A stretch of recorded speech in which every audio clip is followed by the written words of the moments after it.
Hello everyone. आज जो हम टॉपिक डिस्कस करने वाले हैं that will be Mendelian disorders. Right, previous जो लेक्चर था उसमें हमने डिस्कस किया था क्रोमोसोमल डिसऑर्डर। ठीक है, इट कैन बी ऑटोसोमल और सेक्स क्रोमोसोमल, करेक्ट। और आज जो है वो हम डिस्कस करेंगे मेंडेलियन डिसऑर्डर्स। और मैं आपको बता दूं जो हम टॉपिक कर रहे हैं वो है ह्यूमन जेनेटिक डिसऑर्डर। ये पार्ट 2 है उस टॉपिक का। सो इसमें मेंडेलियन जेनेटिक डिसऑर्डर जो है या फिर मेंडेलियन डिसऑर्डर्स जो है उसको एक और नाम है human related gene related human disorders. Okay, तो याद रखना है कि मेंडेलियन डिसऑर्डर को एक और नाम है जीन रिलेटेड ह्यूमन डिसऑर्डर। अभी हमने देखा कि क्रोमोसोमल डिसऑर्डर में कैसे क्रोमोसोम में क्या हो रहा था, डिलीशन, एडिशन, या फिर बोल सकते हैं कि वहां पर कुछ जो आर्म्स हैं उनका कुछ पार्ट डिलीट हो जा रहा था। राइट, सो इस तरीके से कुछ एबनॉर्मलिटीज दिखाई दी क्रोमोसोम के अंदर। बट मेंडेलियन डिसऑर्डर में याद रखना है कि जहां पर जो एबनॉर्मलिटीज होंगी वो एबनॉर्मलिटीज नहीं होंगी बल्कि वो क्या होगा, म्यूटेशन। ओके, और जो म्यूटेशन होगा वो किसका होगा, जीन में। जीन में क्या होगा, म्यूटेशन, जिस वजह से बहुत सारे अलग अलग टाइप के डिजीज या डिसऑर्डर्स अराइज होंगे। ठीक है, सो मेंडेलियन डिसऑर्डर याद रखना है कि जीन म्यूटेशन इन ऑटोसोम्स, इसका मतलब ऑटोसोम पर भी जीन म्यूटेशन हो सकता है, और gene mutation in sex chromosome, इसका मतलब सेक्स क्रोमोसोम पर भी जीन म्यूटेशन हो सकता है ना। राइट, तो दोनों, क्योंकि दोनों ही क्रोमोसोम में डीएनए है और डीएनए में जीन्स प्रेजेंट है। राइट, तो याद रखना है Mendelian disorder can be on both autosomes as well as sex chromosomes. Right, so autosomes में जब भी याद रखना है, जब भी ऑटोसोम्स में जीन म्यूटेशन होगा तो उससे होने वाले डिसऑर्डर्स या तो रिसेसिव होंगे या तो डोमिनेंट। आई रिपीट, ऑटोसोम्स में जब भी जीन म्यूटेशन होगा तो उस जीन म्यूटेशन से होने वाले डिसऑर्डर्स या तो रिसेसिव होंगे या तो डोमिनेंट। ओके, मोस्ट केसेस में क्या होता है, जो डिसऑर्डर्स है वो क्या होता है, रिसेसिव। वो रिसेसिव फॉर्म में ही इनहेरिट करता है प्रोजेनीज में। ठीक है, तो इसको याद रखना है। यहां पर कुछ एग्जांपल्स मैंने बताए हुए हैं। राइट, सो उसको भी एक बार देख लेते हैं। सो रिसेसिव डिसऑर्डर्स में आपको यहां पर दिख रहा है फिनाइलकीटोन्यूरिया। ओके, सेकंड है alkaptonuria. Okay, alkaptonuria. Then we have albinism. Albinism के अलावा है sickle cell anaemia. Then we have thalassaemia, we have cystic fibrosis, and the last is Tay Sachs disease. अब ये मैंने लिस्ट इसलिए कराई बिकॉज एमसीक्यूज में शायद आप सभी को कुछ इस तरीके से पूछ लिया जाए कि which of the following is a recessive disorder, और इसका अपोजिट पूछ लिया जाए which of the following is not a recessive disorder। Right, तो वहां पर आपको ये एग्जांपल्स याद रखने जरूरी हैं। Phenylketonuria, alkaptonuria, albinism, sickle cell anaemia, thalassaemia, cystic fibrosis and Tay Sachs disease. इसमें से हमने कुछ डिजीज जैसे sickle cell anaemia, phenylketonuria, right, ये डिस्कस कर लिए। सिस्टिक फाइब्रोसिस डिजीज डिस्कस किया हुआ। Then we have also discuss Tay Sachs disease. Right, तो ये सब डिजीज हमने ऑलरेडी डिस्कस किया हुआ इन द प्रीवियस लेक्चर्स। ठीक है, आपको इसके प्रीवियस, ये चैप्टर का जो प्रीवियस लेक्चर है उसमें आपको ये चारों डिजीज मिल जाएंगे। तो याद रखना है इसको कि ये जो चार डिजीज हैं, Tay Sachs disease, cystic fibrosis, sickle cell anaemia, phenylketonuria, ये सब क्या है, autosomal recessive disorder. These are what, autosomal recessive disorders. Clear रखना है इसको, ऑटोसोमल रिसेसिव डिसऑर्डर्स के ये सात एग्जांपल्स हैं। ठीक है, तो जो बचे हैं इसको हम डिस्कस कर लेंगे अभी आने वाले टाइम में। नेक्स्ट है डोमिनेंट। अब डोमिनेंट केस में कौन से डिजीज है, हंटिंगटन्स डिजीज हो सकता है, उसके अलावा अल्जाइमर डिजीज हो सकता है, उसके अलावा हाइपर कोलेस्ट्रोलेमिया हो सकता है, okay, then Marfan syndrome and the final is aniridia. Okay, so ये कुछ डिजीज हैं। इनमें मार्फन सिंड्रोम के बारे में बताऊं तो मार्फन सिंड्रोम जो है वो कहीं ना कहीं क्या करता है, आपके जो लिम्स है उनको क्या करता है, थिन एंड लॉन्ग, ठीक है, वो कुछ इस तरीके का सिंड्रोम है जहां पर आपके जो लिम्स हैं वो पतले और लंबे होते हैं, राइट। कभी कभी आपने किसी इंडिविजुअल को देखा होगा कि उसकी उंगली काफी बड़ी होती है, पतली थोड़ी सी। So that is the characteristic symptom of Marfan syndrome. Aniridia, ये जो है ये कहीं ना कहीं आपके आईज से रिलेटेड है, ठीक है। यहां पर क्या होता है कि आईज का जो कलर पार्ट है वो कंप्लीटली या पार्शियली एब्सेंट होता है, दैट इज आइरिस कंप्लीटली या पार्शियली एब्सेंट होगा। तो कहीं ना कहीं जो आपकी आंखें वो सेंसिटिव हो जाएंगी टुवर्ड्स द लाइट, ठीक है। तो याद रखना है ये दो डिजीज के बारे में, ओके। अब आगे नेक्स्ट है gene mutation in sex chromosome. इतना याद रखना है, ये था जीन म्यूटेशन इन ऑटोसोम। ऑटोसोम्स में अगर जीन म्यूटेशन होगा तो उससे जो डिजीज होंगे वो कौन से फॉर्म में होंगे, रिसेसिव फॉर्म में और डोमिनेंट फॉर्म में। डोमिनेंट फॉर्म के बारे में एक और चीज बता दूं तो हमने ये डिस्कस किया हुआ है, हंटिंगटन्स कोरिए डिजीज, आप सभी को पता होगा, ये मैंने प्रीवियस लेक्चर में कराया हुआ है, राइट। सो याद रखना है ऑटोसोमल डोमिनेंट डिसऑर्डर का एग्जांपल है Huntington's disease, Alzheimer disease, hypercholesterolaemia, Marfan syndrome and aniridia, okay. अब आते हैं gene mutation in sex chromosomes. ये था ऑटोसोम्स। अब सेक्स क्रोमोसोम में हीमोफीलिया, ओके, जिसको ब्लीडर्स डिजीज भी बोलेंगे, colour blindness and night blindness. तो ये तीन एग्जांपल है of gene mutation in sex chromosome, haemophilia, colour blindness and night blindness. So topic is alkaptonuria, okay. हम अब डिस्कस कर रहे हैं recessive Mendelian disorder, which is having the recessive genes. So इसमें पहला डिसऑर्डर है एल्केप्टोन्यूरिया, ओके। अब ये जो डिसऑर्डर है it is one of the most frequently inborn metabolic disease described by Gerard in 1908, okay. किसने इसको डिस्क्राइब किया था, Gerard, okay. And it is an autosomal recessive, it is an inherited autosomal recessive metabolic disorder, ठीक है। तो याद रखना है ये कहीं ना कहीं किससे रिलेटेड है, मेटाबॉलिज्म ऑफ व्हाट, टायरोसिन के मेटाबॉलिज्म से रिलेटेड डिसऑर्डर है। सो आगे बढ़ते हैं। Metabolic disorder produced due to deficiency of an oxidase enzyme, उस एंजाइम का नाम है टायरोसिन ऑक्सीडेज, ठीक है, फॉर ब्रेकडाउन ऑफ टायरोसिन। तो इसको अच्छे से याद रखना है स्टूडेंट्स की एल्केप्टोन्यूरिया जो है it is again due to deficiency of oxidase enzyme, and which oxidase enzyme, tyrosine oxidase. So ये एंजाइम के नहीं होने से ये टायरोसिन जो है ये आगे जाकर ये जैसे कि मैंने बताया टायरोसिन ऑक्सीडेज एंजाइम नहीं है तो टायरोसिन का ब्रेकडाउन नहीं हो पाएगा। तो याद रखना ये जो टायरोसिन है ये किसमें कन्वर्ट हो जाएगा, इनटू अ टॉक्सिक प्रोडक्ट, एक टॉक्सिक प्रोडक्ट है होमोजेनेटिक एसिड, ओके। और ये लगातार एक्यूमुलेट होते रहेगा बिकॉज वो एंजाइम ब्रेकडाउन करने के लिए है ही नहीं। कौन सा एंजाइम, टायरोसिन ऑक्सीडेज। आगे बढ़ते हैं। अब ये एंजाइम की कमी क्यों आती है, यहां पर उसका जवाब दिया है, lack of the enzyme is due to the absence of a normal gene. जो नॉर्मल जीन है जो कि क्या बनाएगा, टायरोसिन ऑक्सीडेज एंजाइम, वो नहीं होता है।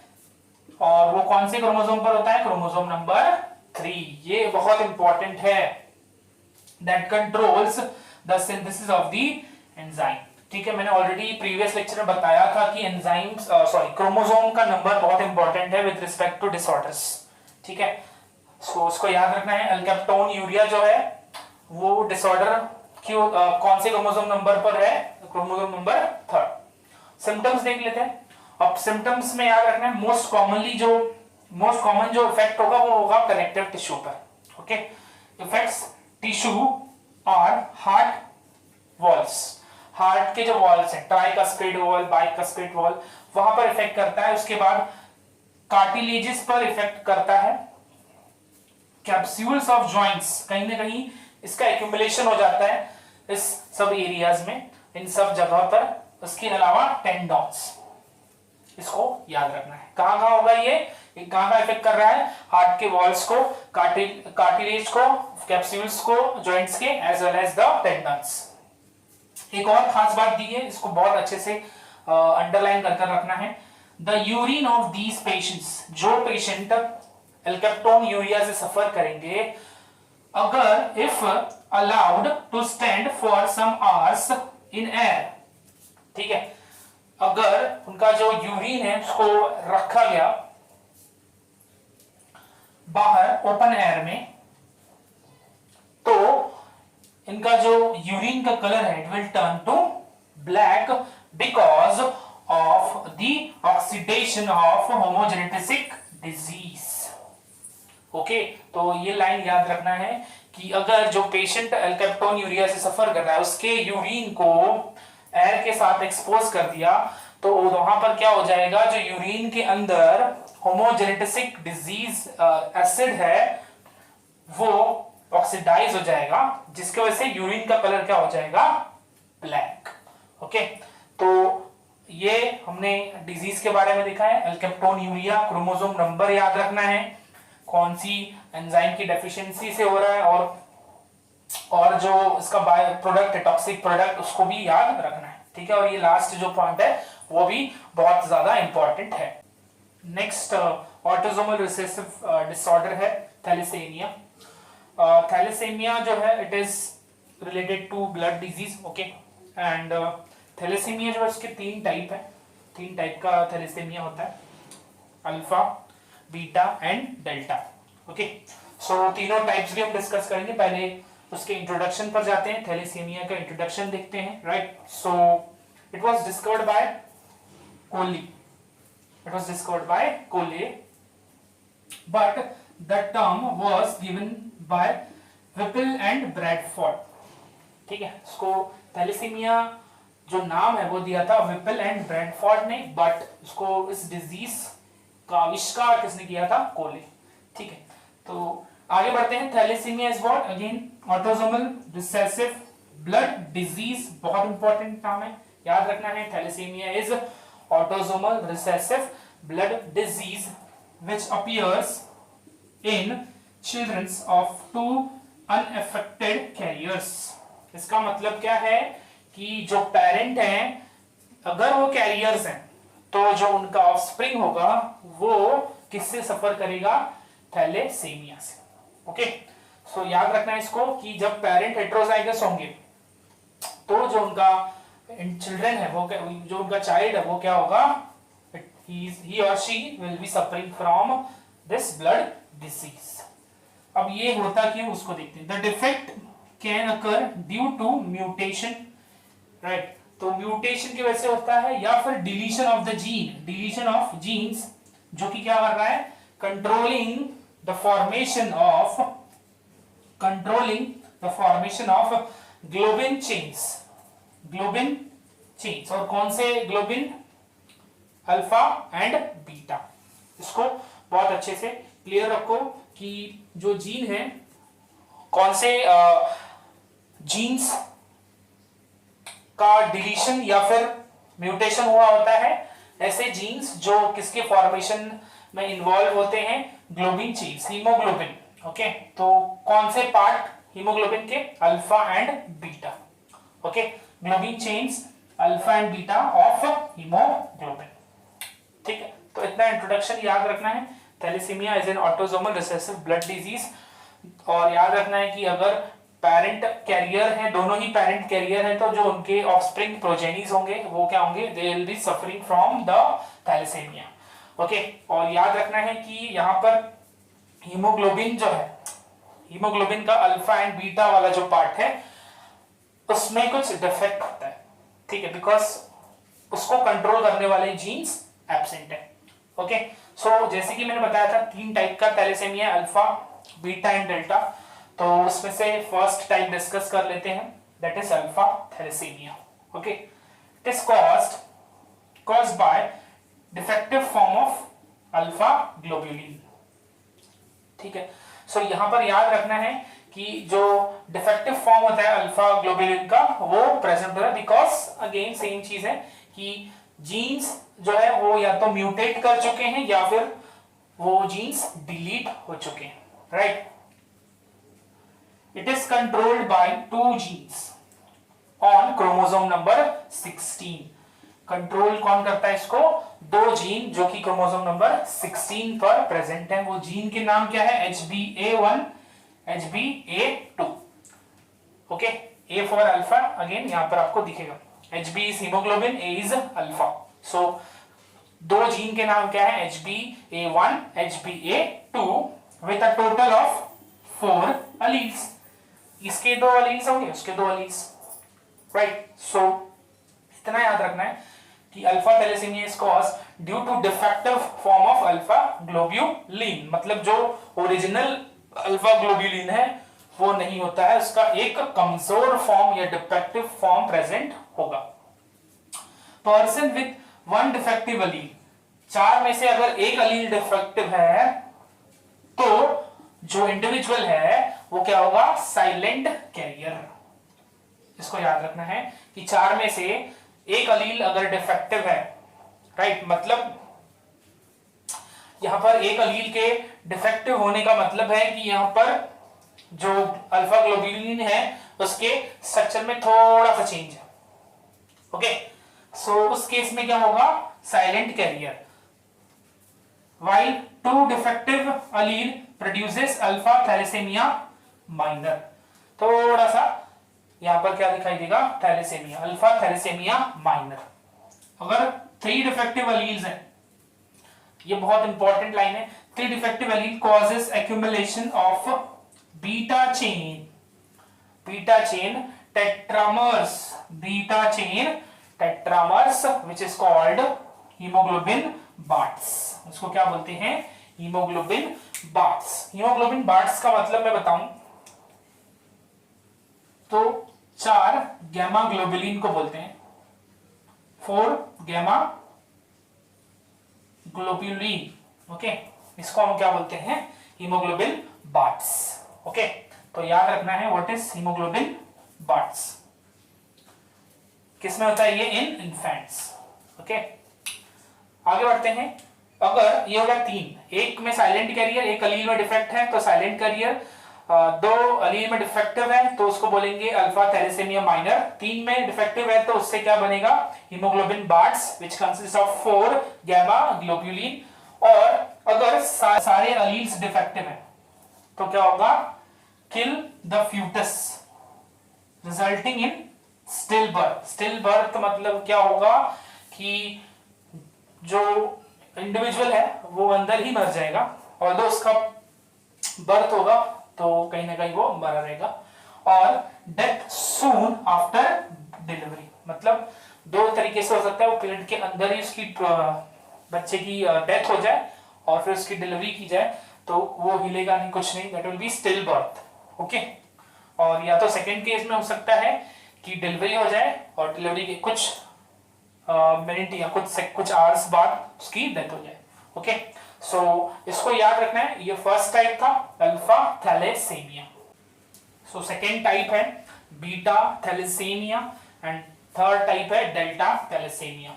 सो अब बीटा थैलेसेमिया याद रखना है, ये है जो कि डिफेक्टिव जो अलील है that is on chromosome number 11। ठीक है, ये बहुत इंपॉर्टेंट है, इसको याद रखना है। अल्फा हमने देखा था क्रोमोसोम नंबर 16, ये chromosome number 11। So there is decreased synthesis of beta globulin. तो ये बात अच्छे से याद रखना है कि जो बीटा ग्लोब्यूलिन है उसका सिंथेसिस डिक्रीज हो जाता है। ओके, तो क्या होगा उससे? The defect is due to alleles of HBB genes, HBB genes, right.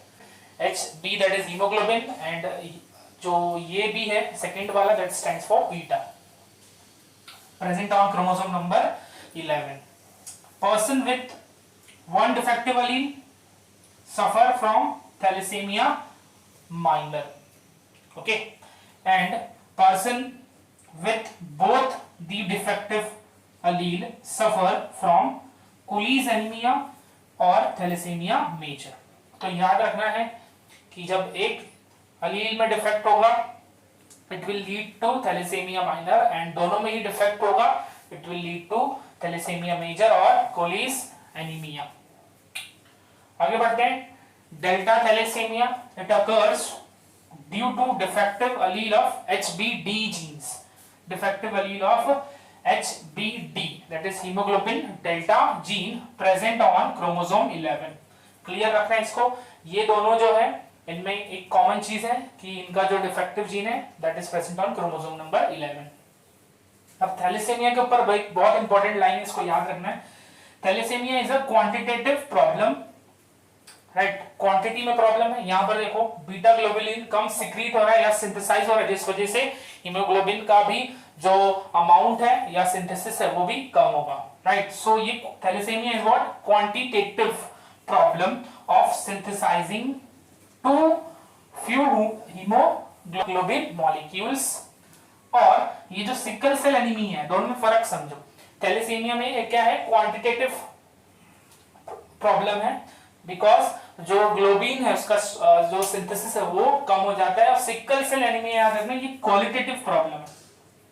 Quality functioning of globin molecule, जो हीमोग्लोबिन मॉलिक्यूल है या जो उसके अंदर की जो मॉलिक्यूल्स हैं उनका प्रॉपर फंक्शनिंग नहीं हो पाता है. ठीक है, तो ये याद रखना है कि 3 टाइप्स ऑफ थैलेसेमिया. एंड याद रखना है थैलेसेमिया जो है ये ब्लड डिसऑर्डर है, रिसेसिव ऑटोसोमल या ऑटोसोमल रिसेसिव ब्लड डिसऑर्डर है. 3 type alpha beta and delta. Third disorder which is recessive Mendelian disorder is albinism. Okay, so albinism भी अपने आई थिंक अपने लोअर क्लास में ये भी टॉपिक पढ़ा हुआ है. सो एल्बिनिज्म याद रखना है कि it is an autosomal recessive genetic disorder. क्यों होता है? It is caused due to absence of an enzyme tyrosinase.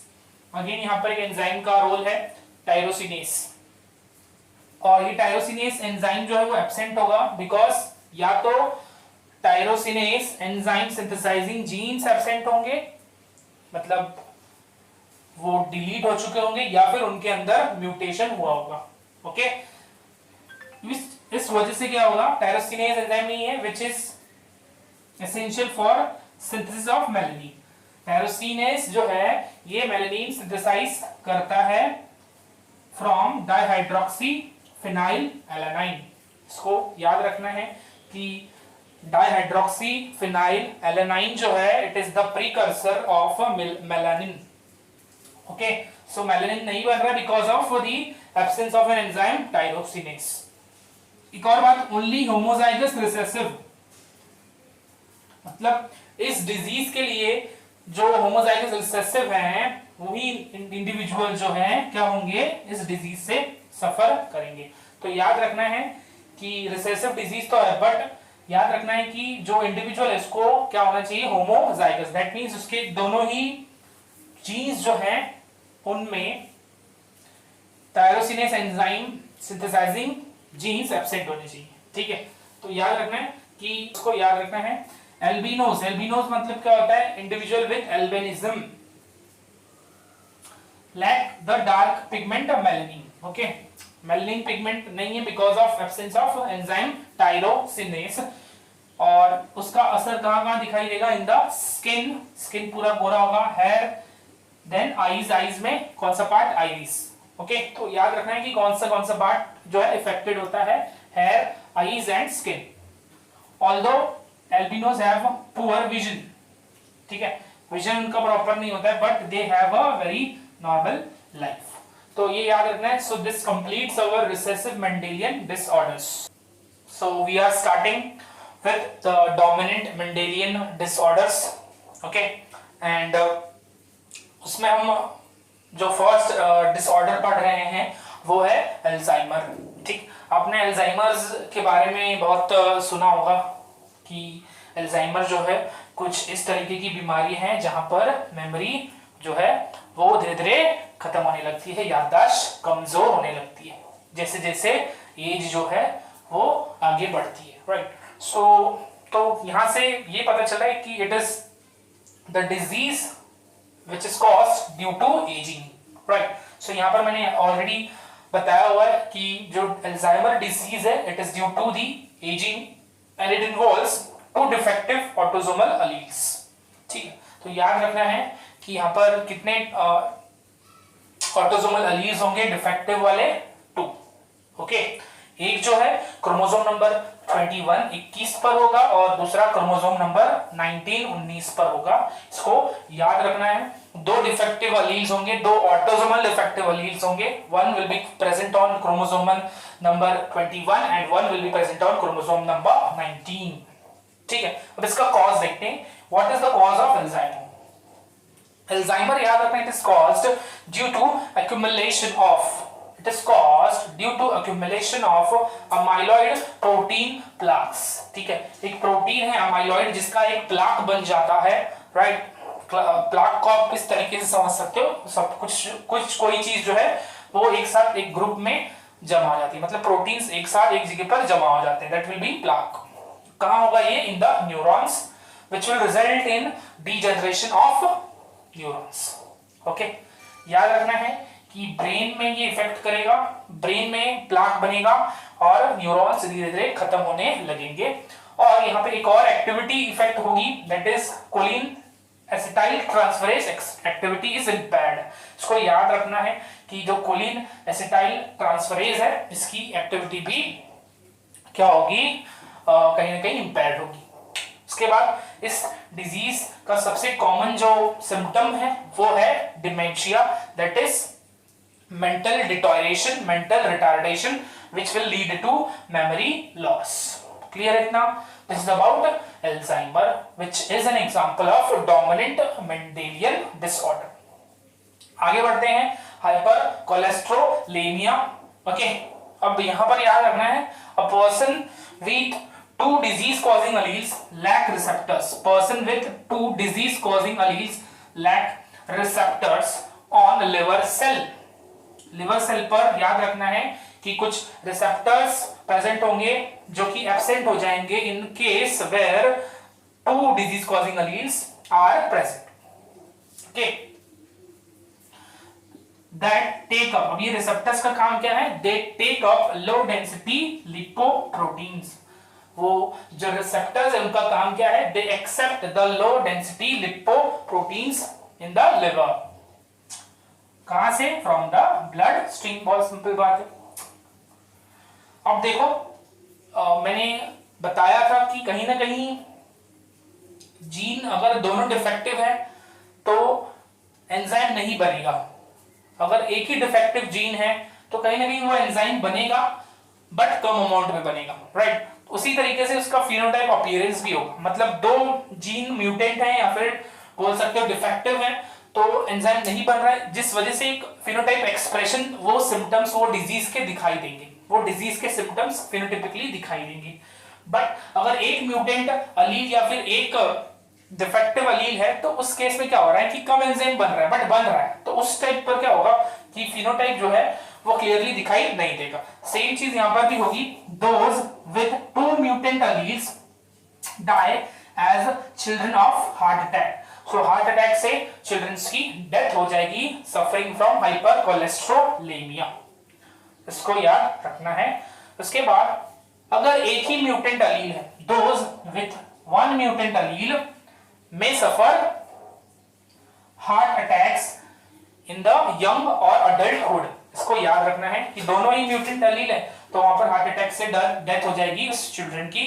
और अगर एक ही है तो कहीं ना कहीं उसको 1 या 2 बार कार्डियक स्ट्रोक जरूर मिलेगा इन द यंग और अडल्टहुड स्टेज। ठीक है, तो इसको क्लियर रखना है about the example of dominant Mendelian disorder which is Alzheimer disease, and we have hypercholesterolemia.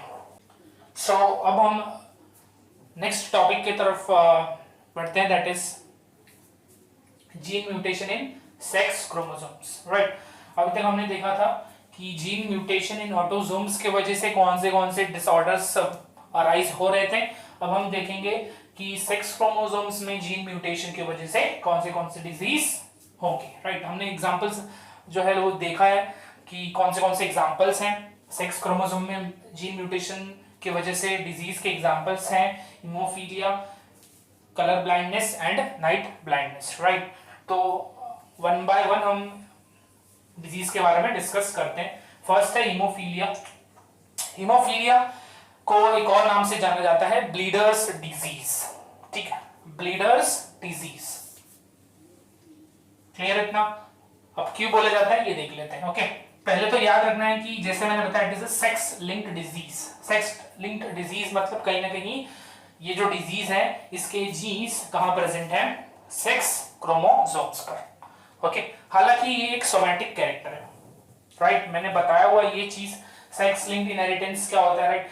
तो वहां पर मैंने इस बात का जिक्र किया था कि कभी कभी जो सोमैटिक कैरेक्टर्स हैं उनके लिए जीन्स सेक्स क्रोमोसोम पर होते हैं। सेक्स क्रोमोसोम्स का काम है जस्ट कि वो क्या डिटरमाइन करे sex of the individual, but किसी जीन का जो लोकस है वो कहां होता है? सेक्स क्रोमोसोम पे। तो उसी का ये एग्जांपल है ये। हालांकि जो कैरेक्टर है हीमोफीलिया ये एक सोमैटिक कैरेक्टर है, बट उसके जीन्स कहां प्रेजेंट है? सेक्स क्रोमोसोम्स पर। अब आगे बढ़ते हैं कि ब्लीडर्स डिजीज क्यों बोलते हैं? Because the patient will continue to bleed even from minor cut. एक छोटा सा कट होता है तो नॉर्मल जो इंडिविजुअल होगा जो हीमोफीलिया से सफर नहीं करेगा उसमें क्या दिखाई देगा आपको कि एक छोटा सा कट है तो वो जो कट वाला पोर्शन है वो 3 to 5 मिनट्स में ही क्या हो जाता है? क्लॉट, बिकॉज जो क्लॉटिंग फैक्टर्स हैं वो प्रेजेंट होते हैं। बट जो patients the person suffering from haemophilia उनको अगर कहीं पर छोटा सा भी माइनर कट आ गया तो कंटिन्यूअसली बहुत टाइम तक ब्लीड होगा और शायद इतना ज्यादा ब्लीडिंग हो जाएगा कि it might lead to the death of the patients, right. So इसीलिए इसको बोला जाता है bleeders disease because continue bleeding होती है। क्यों होता है? देखो continue bleeding, there is absence of anti haemophilic globulin. Anti haemophilic globulin which is also called clotting factors. Clotting factors कौन से हैं? 8, ठीक है, which is for haemophilia A. Haemophilia याद रखना 3 टाइप है, haemophilia A, B and C. And plasma thromboplastin factor 9 again for haemophilia B, ठीक है। तो हीमोफीलिया ए जो है वो जब भी किसी पेशेंट्स को होगा उसका कारण होगा डेफिशिएंसी और एब्सेंस ऑफ फैक्टर 8 और क्लॉटिंग फैक्टर 8।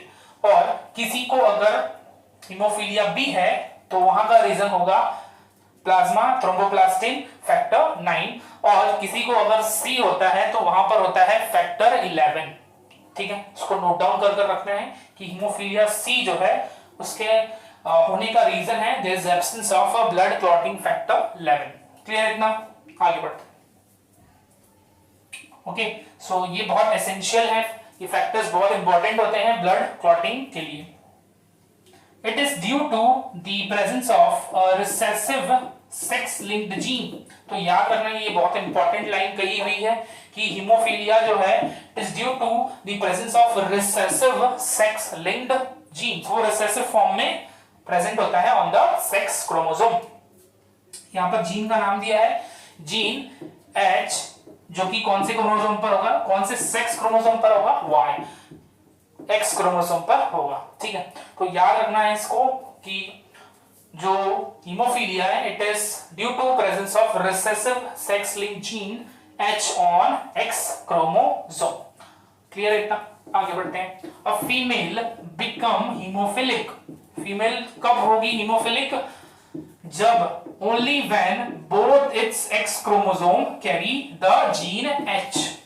मतलब दोनों क्रोमोसोम पर वो डिफेक्टिव जीन होना चाहिए, दैट इज H। इतना याद रखो। राइट, मतलब वो होमोजाइगस रिसेसिव होना चाहिए। सीधी बात बोलूं तो जो फीमेल है she should be homozygous recessive. यहां पर ये एनोट किया हुआ है, राइट। सो सच फीमेल जो है generally die before birth, they die before birth. याद रखना है इसको कि ऐसे फीमेल्स जिनमें दोनों ही सेक्स क्रोमोसोम, दोनों ही एक्स क्रोमोसोम पर हो, जो एक्स जीन प्रेजेंट होंगे, ऐसे फीमेल्स जो है दे डाई बिफोर बर्थ, ठीक है। बिकॉज दो रिसेसिव अलील का जो कॉम्बिनेशन में होते हैं तो ये बहुत ही लीथल या जानलेवा होंगे, ठीक है। ये हो गया जब कंडीशन होगा होमोजाइगस रिसेसिव, मतलब दोनों ही सेक्स क्रोमोसोम पर एच जीन होगा। अगर ये जो फीमेल है इसके पास ओनली वन, मतलब उसके पास एक ही अलील है हीमोफिलिक, ओके, यहां पर इस चीज को दर्शाया हुआ, राइट। सो अगर एक एक्स क्रोमोसोम नॉर्मल है और दूसरा एक्स क्रोमोसोम जो है वो क्या कैरी कर रहा है, हीमोफिलिक जीन, उस केस में जो फीमेल है वो कैसे अपीयर करेगी, very normal person, and such females are called carrier. Carrier मतलब याद रखना है जिसके पास एक जो है वो नॉर्मल सेक्स क्रोमोसोम होगा और दूसरा जो सेक्स क्रोमोसोम है उसके ऊपर डिफेक्टिव एच जीन होगा, ठीक है, जिस वजह से ये जो एक्स क्रोमोसोम है ये फंक्शन नहीं कर पाएगा। यहां पर भी सेम था, यहां पर देखो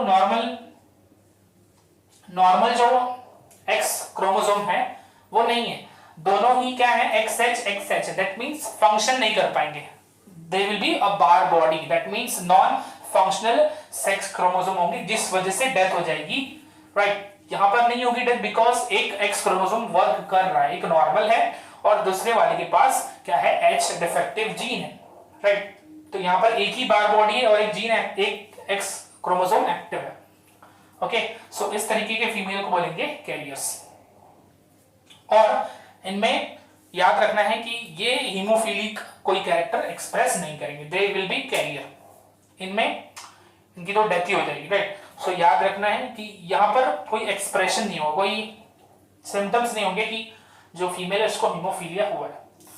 अब इन केस ऑफ मेल्स की बात करें तो वहां पर एक ही एक्स क्रोमोसोम होता है, a single gene for the defect is able to express itself as the chromosome is devoid of any corresponding allele, ठीक है। सो याद रखना है कि जो मेल का केस है उसमें क्या होता है, एक सिंगल ही जीन जो है, एक सिंगल एक्स क्रोमोसोम होता है और उस पर ही वो जीन क्या होगा, प्रेजेंट होगा, तो कहीं ना कहीं वो क्या कर जाएगा, एक्सप्रेस, ठीक है।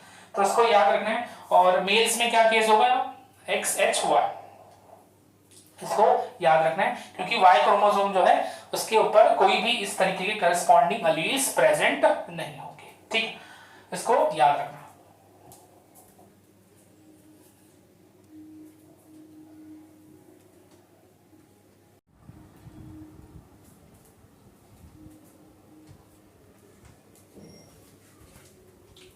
आगे कंटिन्यू करते हैं। हीमोफीलिया, थोड़ा एडिशनल इंफॉर्मेशन दे रहा हूं कि जो हीमोफीलिया है ये एक और नाम से जाना जाता है, दैट इज ब्लेडर्स डिजीज के अलावा एक और नाम है इसका, दैट इज रॉयल डिजीज, ठीक है। तो याद रखना इसको, एक और नाम है रॉयल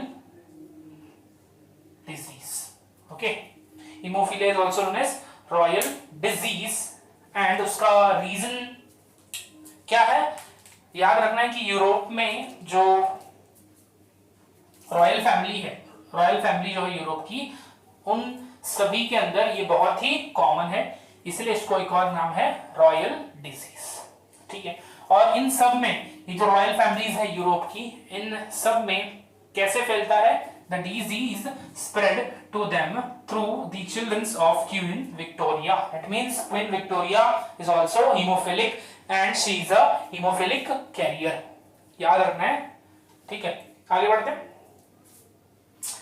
और एक और बात बता दूं तो जो क्वीन विक्टोरिया के एंसेस्टर्स थे उनमें इस तरीके की डिजीज नहीं थी, कहीं ना कहीं ये जो डिजीज है ये जर्म सेल्स में म्यूटेशन की वजह से हुई है। किसके जर्म सेल में, या तो क्वीन विक्टोरिया के फादर में, ओके, या तो क्वीन विक्टोरिया में, ठीक है, सो ये थोड़ा याद रखना है, हिस्ट्री थोड़ा एडिशनल इंफॉर्मेशन दे रहा हूं।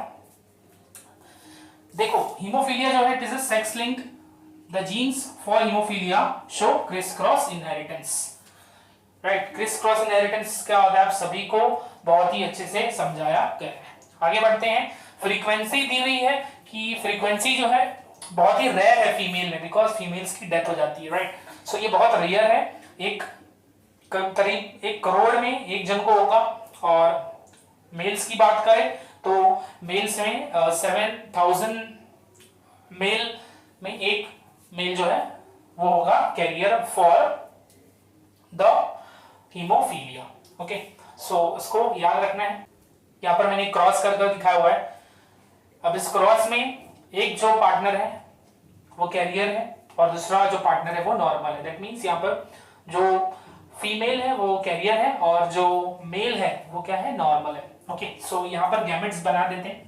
पहले तो x x h, यहाँ पर x एंड y, राइट।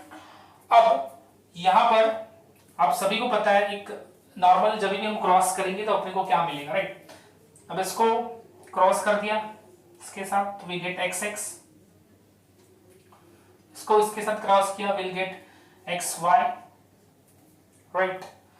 फिर इसको क्रॉस कर दिया यहां पर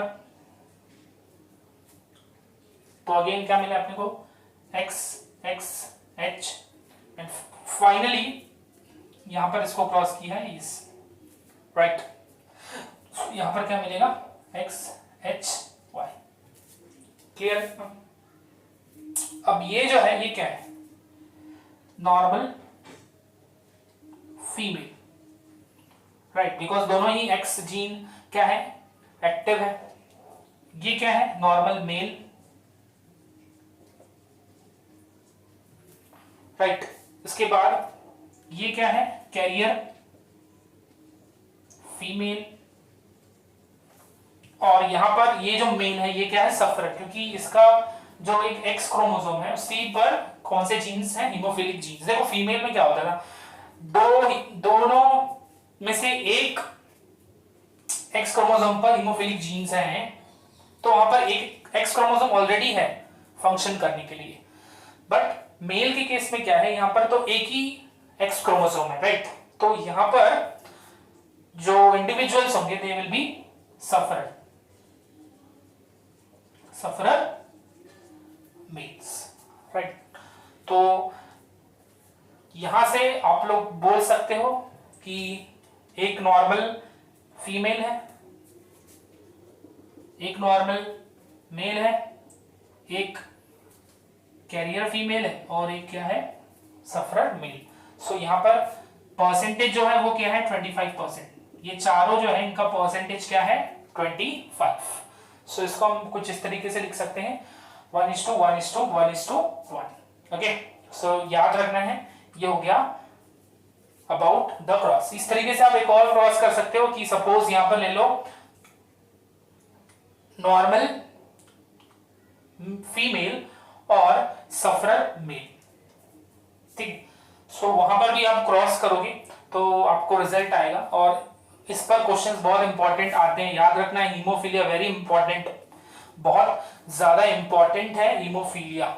सो ये दो क्वेश्चन है स्टूडेंट्स, आपको ये सॉल्व करना है। नॉर्मल फीमेल मतलब XX, राइट, हीमोफिलिक मेल या फिर सफरर मेल मतलब होगा XHY, राइट। कैरियर फीमेल मतलब होगा XH या फिर बोल सकते हो XHX, राइट। दोनों ही कंडीशन ले सकते हो। Cross with haemophilic male, again male में क्या आएगा, XHY, क्लियर। तो ये दो क्वेश्चन सॉल्व करो और देखो कि क्या प्रोबेबिलिटी आती है, कितने परसेंट प्रोजेनीज जो हैं वो नॉर्मल होते हैं, कितने परसेंट प्रोजेनीज हीमोफिलिक होते हैं, कितने परसेंट प्रोजेनीज कैरियर्स होते हैं, राइट। इस पे बहुत अच्छे क्वेश्चंस बनते हैं, आप सभी को ये बहुत अच्छे से सॉल्व करना और आना चाहिए जब भी एग्जाम में आए इस टाइप के क्वेश्चंस, ठीक है। और एक इंपॉर्टेंट इंफॉर्मेशन, नोट्स जो है वो अभी आपको हर एक लेक्चर्स के अवेलेबल होंगे in the description box. So start checking the description box.